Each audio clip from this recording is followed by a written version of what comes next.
Nous recevons pour vous le professeur Kobi Hassan, membre du comité des sages du PDCI RDA, dans l'émission Témoignage du PDCI TV.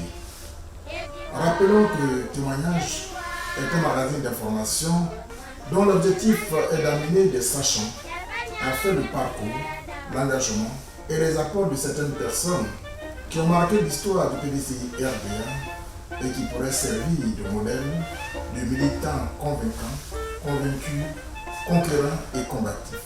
Professeur Kobi Hassan, rappelez-nous des actions concrètes qui ont fait le PDCI RDA et qui restent encore vivantes de nos jours. Je vous remercie vraiment pour cet honneur que vous me faites de m'inviter à cette émission. Il y a beaucoup de choses à dire sur le PDCI, surtout sur les fondamentaux qui ont fait que ce pays-là, quand même en Afrique, a émergé et que ce parti est encore vivant après 75 ans et qui figure parmi les quelques rares pays, partis politiques au monde qui ont cet âge. En Afrique, à part l'Afrique du Sud, la Côte d'Ivoire est la deuxième partie. Et moi, je pense que nous devons avoir la vision d'atteindre, de fêter 2046 avec le PDCI comme parti encore vivant et puis comme parti au pouvoir. Ça, c'est un objectif stratégique qu'il faudrait qu'on commence à penser dès aujourd'hui. Mais, vous savez, on a l'habitude de dire que la Côte d'Ivoire, c'est l'agriculture et que parler de la Côte d'Ivoire, de l'agriculture, c'est parler de la Côte d'Ivoire tout court. Donc, on dit qu'en fait, le fondamental en économie, c'est l'agriculture. Mais pour moi, la première priorité d'Houphouët-Boigny n'a pas été l'agriculture. La première priorité, ça a été la formation des hommes. Parce que vous devez vous souvenir qu'en 1946, à l'époque coloniale, on envoyait 150 élèves sélectionnés parmi les meilleurs dans toutes les écoles primaires de la Côte d'Ivoire. À l'époque, il y avait la Côte d'Ivoire, la basse Côte d'Ivoire et la haute Côte d'Ivoire, qui était une partie de la Côte d'Ivoire. Donc un monsieur comme Aboula Savadogo, c'est un Ivoirien, de la haute Côte d'Ivoire. Vous voyez là. Donc on a sélectionné, il faisait partie de cette équipe-là. On a actionné 150 Ivoiriens pour les envoyer. Donc Houphouët a anticipé bien avant l'indépendance sur la formation des hommes. En fait, ce n'était pas 150 personnes qui devaient partir, mais c'est 300 qu'Houphouët visait. Mais il y a des colons. Qu'est-ce que ces petits nègres ont venu faire en France? Bon, heureusement, avec l'appui du Parti communiste quand même, on a pu en envoyer 150. Il paraît qu'il y a un Agny qui n'a pas voulu monter dans le bateau, là. Il avait eu peur, donc je crois que finalement, c'est 149 qui sont partis. Donc, en bref, la première priorité de Houphouët-Boigny, ça a été la formation des hommes. Parce qu'il faut savoir, moi j'ai fait un peu de prospective, que ce sont les hommes et l'organisation qui sont au cœur de la différence entre les organisations qui sont performantes et celles qui ne le sont pas. Si vous n'avez pas des hommes bien formés, vous ne pouvez pas développer. Si vous n'avez pas un système éducatif performant, si vous n'avez pas de puissance éducative, vous ne pouvez aller nulle part. Il n'y a aucun pays développé qui n'a pas de puissance scientifique, technologique et éducative. Donc Houphouët, qui n'était pas un universitaire, Houphouët c'était un médecin africain, on disait médecin africain, avec ces qualificatifs-là pour réduire un peu leur importance. Mais voyez-vous qu'à cette époque, en 1946, des gens qui n'étaient pas universitaires, et les instituteurs, les Houphouët-Boigny qui sont venus de William Ponty, des instituteurs, les Yassé Philippe, les Mamadou Koulibaly, lorsque vous les entendiez parler à l'Assemblée nationale, ils avaient un niveau de langage supérieur à nos étudiants actuels et à certains docteurs. C'est pour vous dire qu'on avait des hommes bien formés et vous me permettez donc au cours de cette émission de dire que la première priorité de Houphouët, ça a été la formation des hommes Et ce qui nous a laissé le plus important, c'était ça. Si on parle actuellement du développement de la Côte d'Ivoire, les gens sont en train de se targuer pour dire qu'ils ont fait mieux en 9 ans que depuis l'indépendance de la Côte d'Ivoire. Je crois que vraiment il faut prendre ça avec un esprit un peu plus critique. Vous pensez que c'est ça qui a caractérisé la pérennité du PDC-RDA? Oui, parce que d'abord il a vu long terme. Il a vu long terme, c'est-à-dire que Oufoué n'a pas regardé l'horizon 5 ans, l'horizon d'un mandat présidentiel de 5 ans. Il a regardé, à partir de 1960, il regardait l'horizon 2000, c'est-à-dire 40 ans. Donc si vous lisez les plans quinquennaux qui ont été faits en 75, 86, et 76, 80 et puis tous les autres, vous voyez qu'il avait un regard qui était très prospectif. Donc c'est à partir de là qu'il a posé les fondements. À l'époque, dans les années 70, en 70 et 80, on avait un ministère de l'ivoirisation des cadres. Parce qu'il y avait des cadres qui étaient formés, il fallait les utiliser.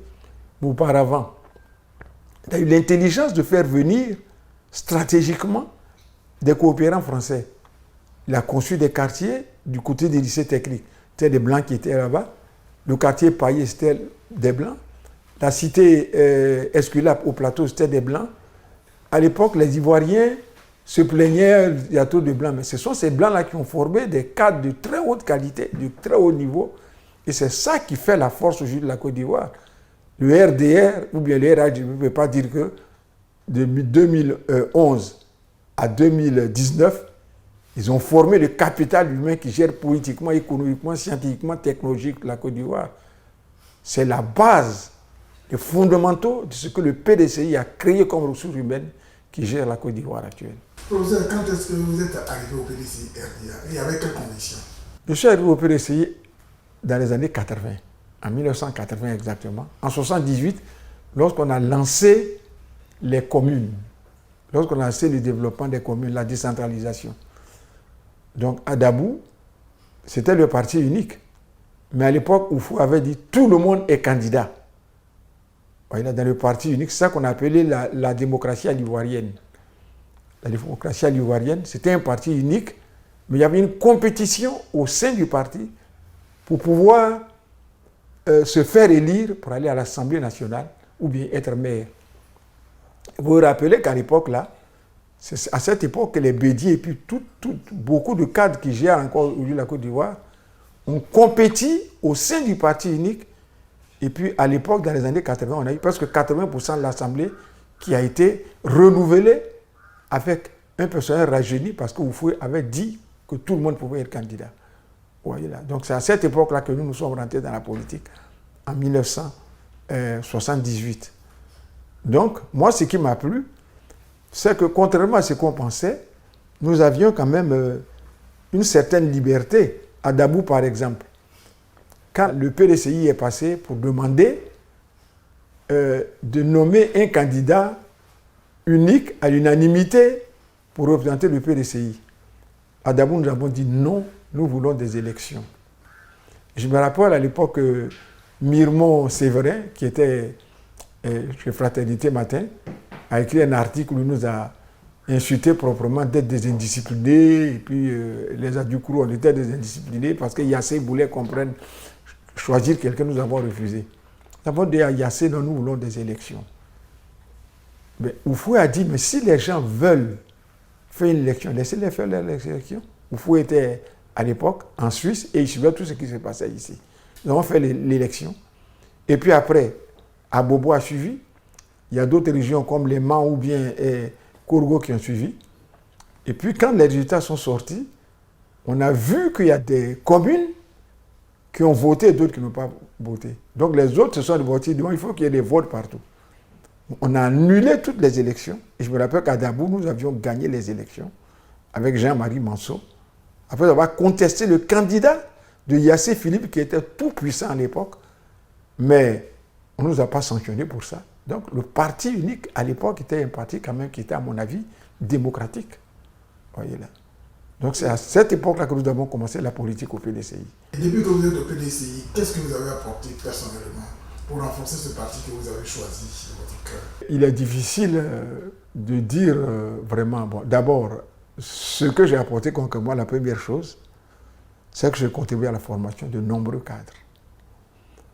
Parce qu'on va en parler un peu plus tard. Ma première rencontre avec Houphouët-Boigny au Canada, en 1967, je l'ai rencontré et il m'a reçu à l'époque. J'étais le seul étudiant ivoirien au Canada en 1967, lorsqu'il est venu à l'exposition universelle de Montréal, en 1967. Il a demandé à voir les étudiants ivoiriens et j'étais le seul.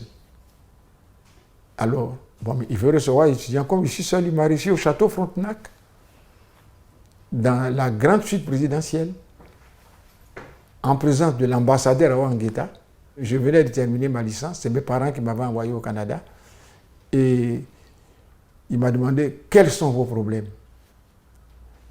Alors, j'ai dit, mon président, je viens de terminer ma licence, je veux faire une maîtrise, un master au Canada. Il a dit à l'ambassadeur de Côte d'Ivoire d'obtenir une bourse immédiatement. Dites à Montano de lui donner une bourse immédiatement. 15 jours plus tard, j'étais boursier de la Côte d'Ivoire. À travers le Canada, m'a envoyé à Ottawa. On m'a donné une bourse. On a relevé le niveau de ma bourse.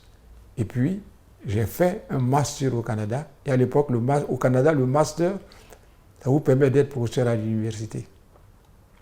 Quand j'ai terminé mon master avec le professeur Kliban, avec comme spécialité l'aménagement du territoire et puis le développement des régions,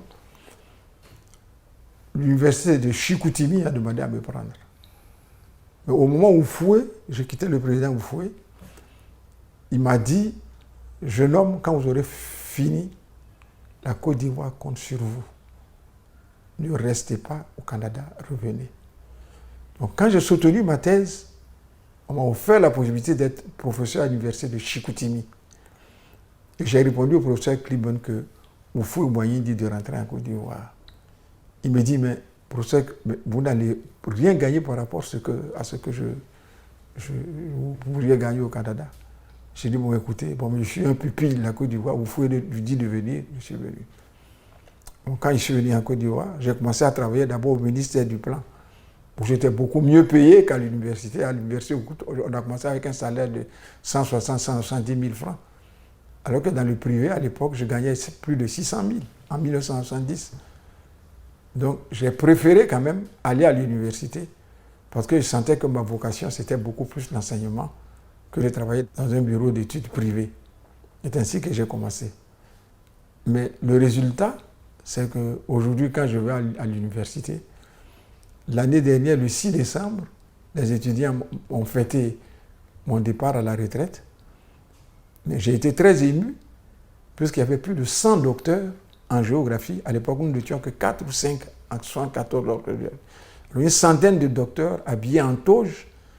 Mais j'ai dit, au fond, quand même, ça, c'est un peu le travail que nous avons fait. Si vous ne m'avez pas demandé de venir ici, peut-être que je ne suis pas venu. Mais c'était la parole du vieillard. Et le jour où Houphouët est décédé, et qu'on a annoncé le décès de Houphouët, de ma chambre, j'ai suivi l'émission de George Benson de midi jusqu'à minuit. Et j'ai les larmes qui me coulaient parce que ça me teintait dans la tête. La Côte d'Ivoire compte sur vous. La Côte d'Ivoire compte sur vous. La Côte d'Ivoire compte sur vous. C'était la parole du vieux Houphouët qui est restée.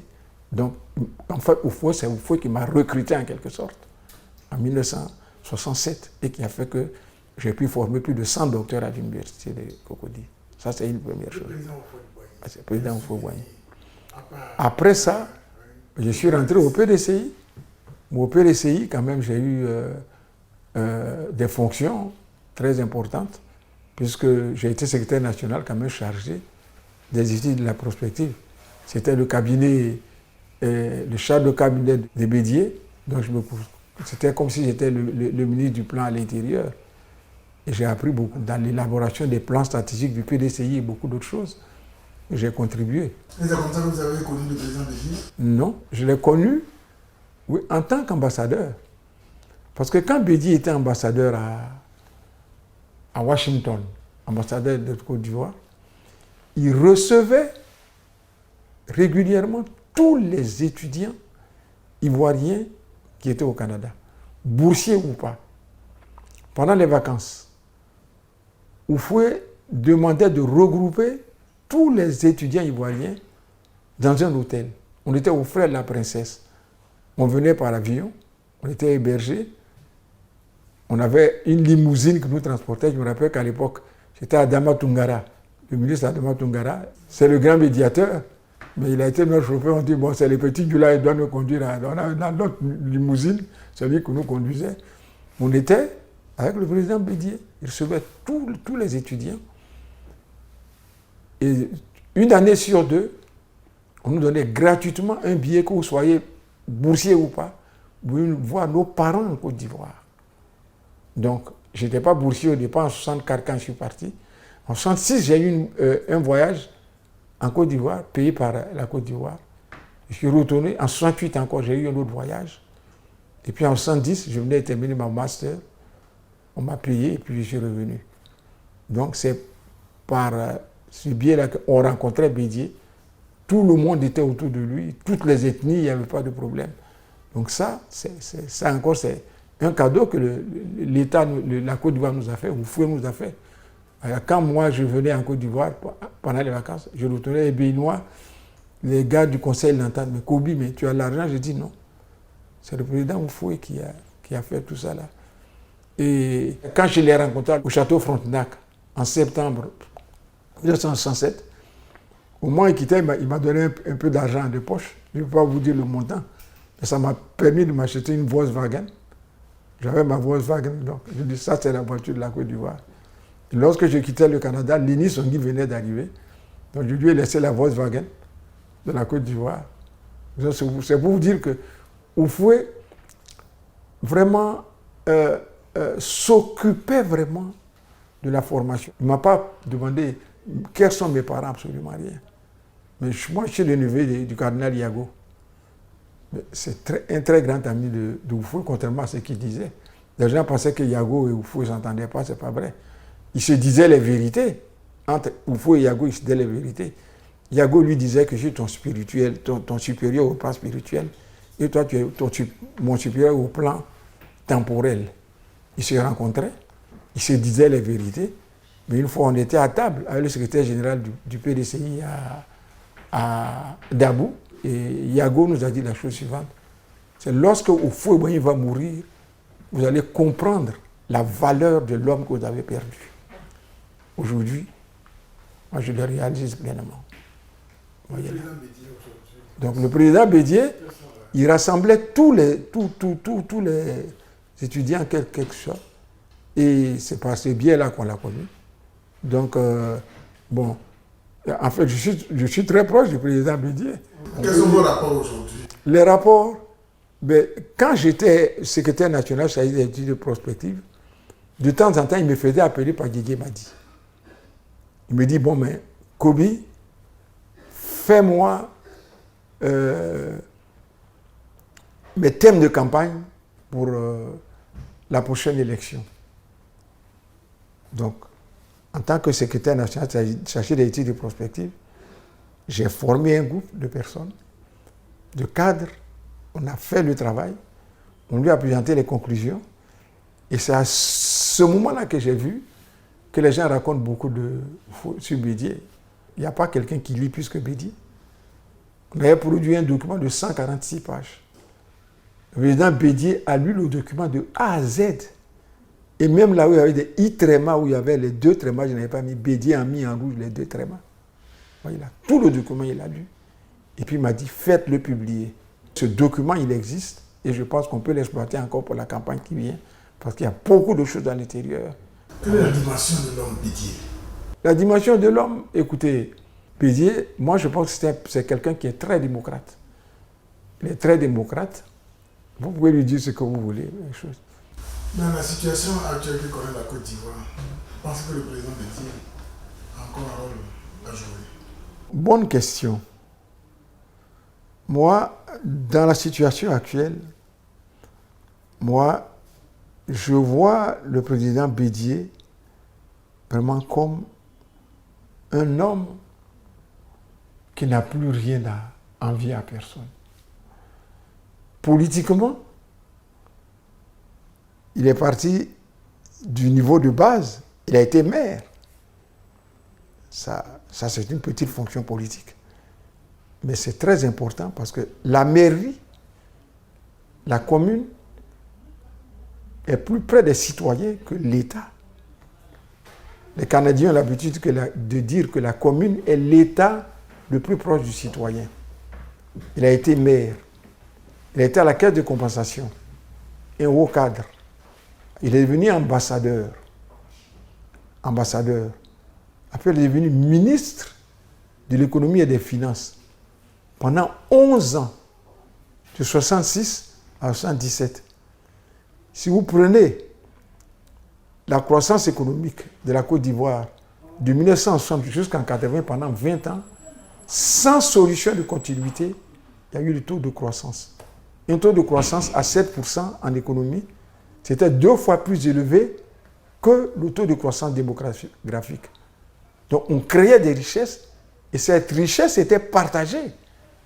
Puisqu'il faut se souvenir, même dans le document du PND qui ont été produits par le ministère du Plan sous Alassane, il est bien écrit qu'en 1985, le taux de pauvreté de la Côte d'Ivoire était de 10%. C'était de 10% le taux de pauvreté. Depuis 1985 jusqu'à aujourd'hui, ce taux de pauvreté est monté actuellement, il est presque à 46-50%. Avec des taux de croissance. Donc, après ça, Bédié a été président de l'Assemblée nationale. Et puis après, il a été président de la République. Il a eu tous les honneurs. Bédié a eu tous les honneurs. Voyez là. Moi, je pense qu'aujourd'hui, il est en train de faire un travail extraordinaire. Un travail extraordinaire.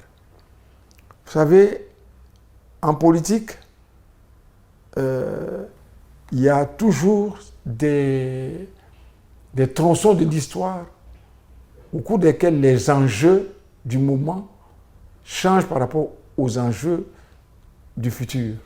En 60 et 80, c'était un parti politique. Les hommes étaient différents. Les enjeux étaient différents. Il n'y avait pas de compétition au sein des partis. Bon. Après 80, on a eu, en 90, le multipartisme en 80 et 90. Sous Gbagbo, on a eu une nouvelle situation. Vous vous rappelez qu'à l'époque, les jeunes doivent le savoir, le FPI marchait. Nous avons découvert le FPI qui marchait à Dabou. Moi, j'étais à la mairie à l'époque. Mais une fois qu'ils étaient devenus parti politique, les militants du FPI marchaient à Dabou. À Abidjan, ils quittaient le palais de justice, ils marchaient jusqu'à la part de la République. On n'a jamais tiré sur personne. Ils allaient, ils s'asseyaient, ils criaient. Quand ils étaient fatigués, ils rentraient chez eux. On n'a tiré sur personne.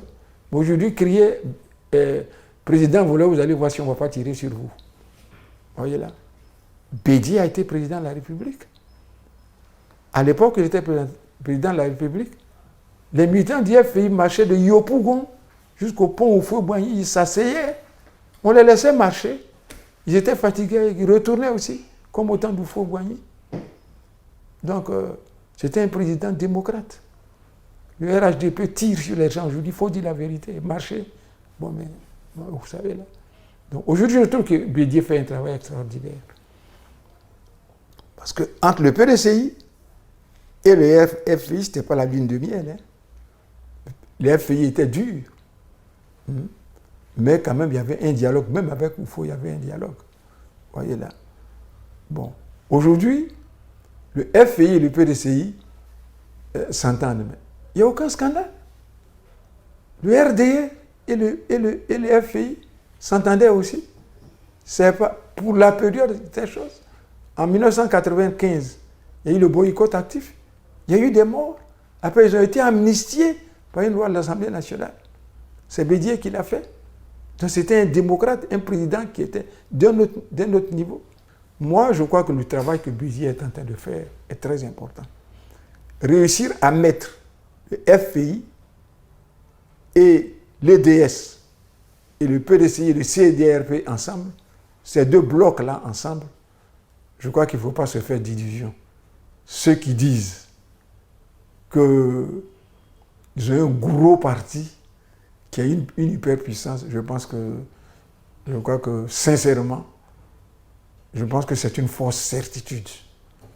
S'il y a des élections transparentes aujourd'hui, avec une CEI normale, une élection normale, où chacun a sa carte d'identité, le RHDP ne fait aucun poids devant le PDC et les FPI ensemble. C'est un travail que Bédié est en train de faire. Moi, je crois que c'est ça qu'il faut voir. Nous pouvons, à mon avis, mettre l'accent, et je crois que c'est ce que Bédié veut faire, sur la création d'institutions fortes. Parce que nos institutions se sont considérablement affaiblies. L'Assemblée nationale laisse passer tout. Je pense bien sûr on a besoin même, moi sincèrement, on a besoin d'un Sénat, puisque le Sénat n'est que le prolongement d'un parti du RHDP qui ne discute rien, et puis quand ça vient, on vote. Ça c'est moi, je pense que réellement là, du point de vue démocratique, on n'a pas progressé. Il vaut mieux avoir le CDRP, et puis l'EDS, et puis le RHDP. Ça fait 3 gros blocs. Et pas si on voit un bloc et réunit tout ça, moi je pense que c'est un recul de la démocratie. Moi, c'est que Bédié gère. Votre mot de conclusion, professeur? Le mot de conclusion, c'est que moi, j'ai appris beaucoup au PDCI. Je crois que ce que le PDCI a fait de plus important, c'est la formation des hommes. Ici, la Côte d'Ivoire est un pays qui est encore solide.